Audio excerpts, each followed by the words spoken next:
literally heard some explosions outside. Oh no. Oh my god, I have goosebumps. Oh no. Decided to just run away from Kiev. Can you imagine the whole big city? It's like 1 million people there trying to escape. At the same time, my grandma imprisoned because of Soviet Union representatives. They found a little notebook with the Ukrainian song. She was 16 years old when Soviet Union put her in prison for 10 years. What? Yeah, I believe that art is also a very political thing. What I believe that my art is promoting Ukrainian culture. Welcome, Anastasia, for being here to take my interview. Today, our topic is about Ukraine and Russia war. And could you please just briefly introduce yourself to our audience? Hi everyone, thank you very much for inviting me and thank you for being interested in this topic. My name is Anastasiia.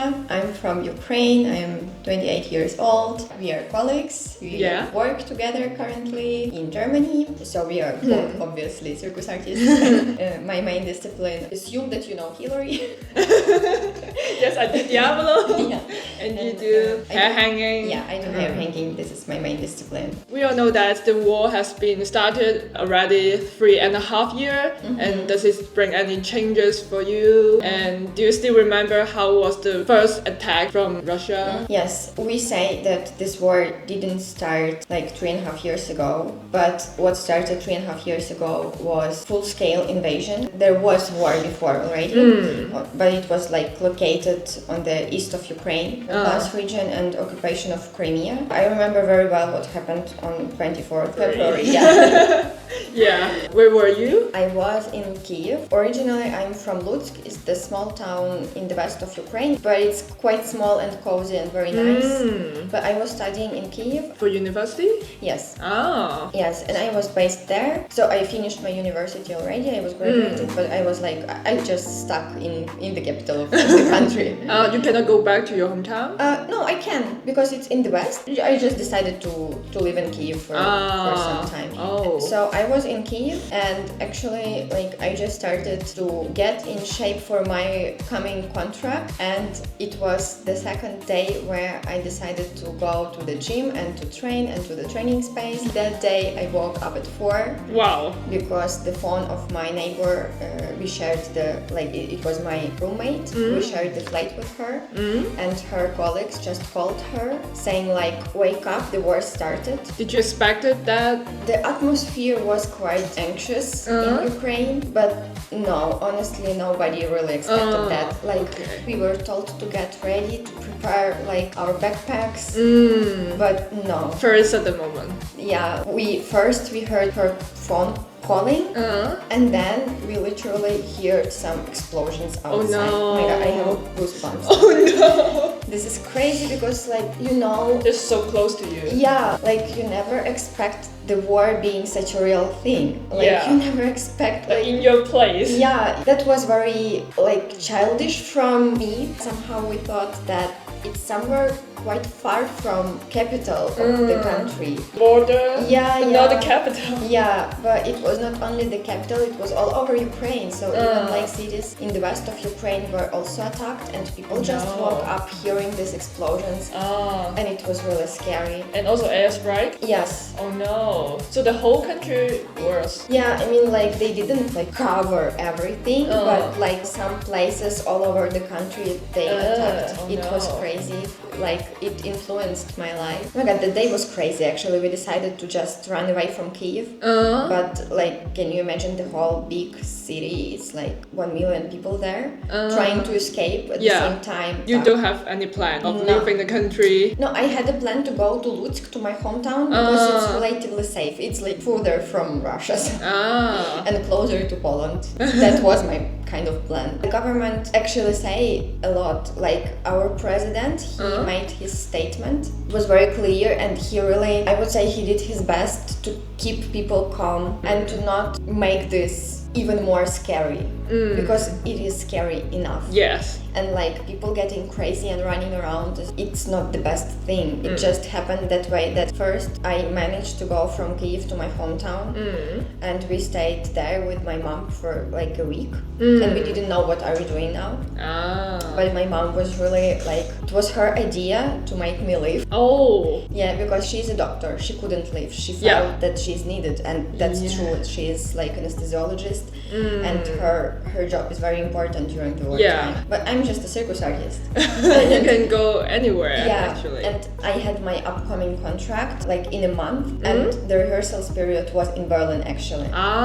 So that's why you decided to go there. Yeah, also like my wife, she found a flat. No one expected that it will last for so long. We thought it will be finished like in 1 week. Yeah. Just like the Georgia stuff in 5 days. I mean, we really expected that, I don't know, like the Western world will do something. NATO or the EU will do something. Something really like... Stop it! Yeah. We cannot control Russia. No, in the very beginning, but also like there is this big myth around Russia that it's very strong army. And strong and they have nuclear. All the world was really scared, and first aid from Europe we got was around 5,000 helmets. It was not even a weapon or something, it was helmets. To what? Like 5,000? That was crazy. Now we are talking about like, we asked Germany to provide some Taurus rockets, tanks, and for for different things, but that time we got 5,000 helmets. For the civilian or for the soldiers? I have no idea. Okay, I guess but did you get one? No. I think it was like for the army, for soldiers. For soldiers, yeah. Yeah, but... That makes sense. Actually, like, it doesn't really make sense. Okay. Is your mother working in the front line or just a hospital? No, she works in the hospital because she's 64 years old. Oh. She used to be like obligated to serve, but she's now like over that age. She's just working in the hospital, and they have actually many soldiers and many like warriors after they come from the front line with injuries. I saw one video that mentioned the hospital in daytime they will not open it, but nighttime they will open it, saving the soldiers and doing some very serious surgery. Because of daytime, if they move too much, Russia will notice that there's a hospital and attack them. Yeah, so they can just work on nighttime. Is it true? I mean, if it's some military hospitals, I'm not very aware of that. But I know that Russia targets even like normal hospitals, normal clinics. In the very beginning, the target was place where people give birth. Oh, what? Yeah, so many like pregnant women were under attack. What? Yeah, they just don't mind. They kill children, they kill civilians, they kill everyone. People in hospitals. Yes, like actually what happened... This is nonsense. Yeah, what happened in Mariupol, they just like vanished the whole city. Not only this city, but this was one of the biggest like nightmare. That experience, it was actually scary, but at the same time, this is my home, and this is like, I feel very connected to Ukraine, and I feel very proud of my country, and I would say that all our contracts are somewhere around the world for all the artists. We are traveling a lot. Sometimes I think that come back to Kyiv or to Lutsk to just be based there, because really this homesickness is crazy. It's so strong. Yeah, and especially during these times when you see how this is kind of phenomenal, but Ukrainian culture and Ukrainian people are so inspiring now and so strong, and they are fighting, and Ukraine is so beautiful, and what happens there, like in the cities further from line, is really like something which fills my heart with love. Sometimes I just think that I'm gonna move back to Ukraine, doesn't matter what happens. Stay with your hometown. Just stay with my people, and no matter what happens. Yeah. After the independence of Ukraine from the Soviet Union, I know that the political direction was swinging between pro-Russian or pro-European. Yeah. Some people, maybe older generation, they may miss the power of Russia or Soviet Union, but some of them want to crave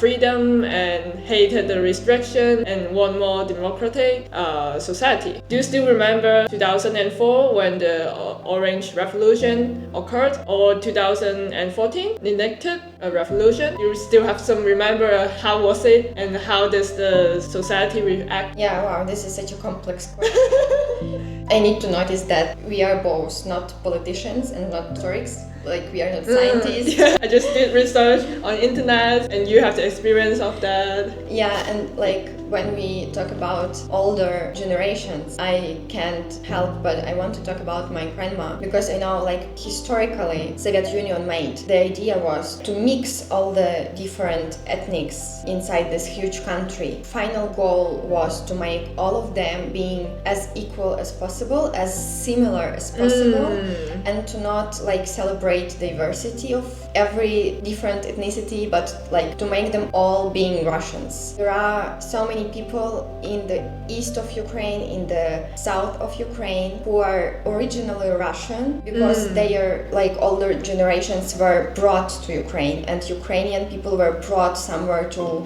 different places in Soviet Union. Kind of mixed all the people, but in the west of Ukraine, because for longer time the west of Ukraine was not occupied by Soviet Union, but it happened that like there are more Ukrainians like ethnically in the west of Ukraine than everywhere else. And for example, my grandma, she was born in 1925, imprisoned because of Soviet Union like representatives. They found a little notebook with the Ukrainian songs written in Ukrainian language. She was 16 years old when Soviet Union put her in prison for 10 years. What? Yeah. How can that be possible? The biggest dream of my grandma was actually seeing Ukraine independent and free. In my family, there were never these ideas that, oh, it was nice in Soviet Union because of something. But also I can assume that for many people, Soviet Union times were really nice just because they were young. Like when you are old and you are like not that healthy and you don't have that much energy. You miss the old time. Yeah. Maybe not the politician.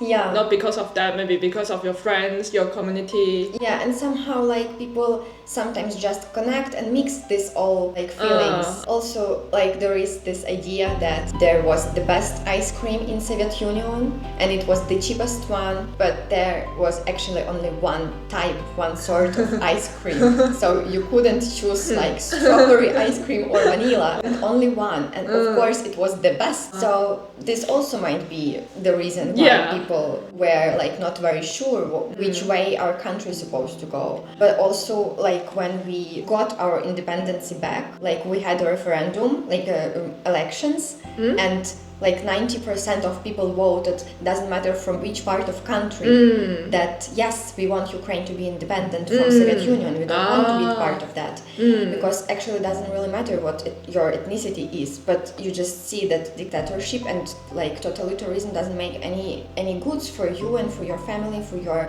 future, for your education. The Soviet Union was really close as the society. People couldn't travel to the world from the Soviet Union. A visa not only to enter other countries, but they needed a visa to exit Soviet Union. Can you imagine like asking for a visa in your government to exit? It was crazy times, and doesn't matter which ethnicity you were, normal people understood that it was not good. Like Orange Revolution 2004. I mean, that was Ukrainian people answered, they raised their voices, and the idea of democracy, the idea of like free elections was really important for us. The tradition of this fake democracy, which still exists in Russia, didn't work for Ukrainians those times. We wanted our elections to be justified and to be open and to be transparent. And I saw some picture that your president was poisoned and his face was disfigured. Yeah, he barely survived. How Russia works, they just influence all the possible spheres. We actually fighted for him, and he was such a good president, I must say. We have election every 4 years. So in 4 years we change. Yeah, in the next election we elected the bad guy. It was a big mistake. But it was actually,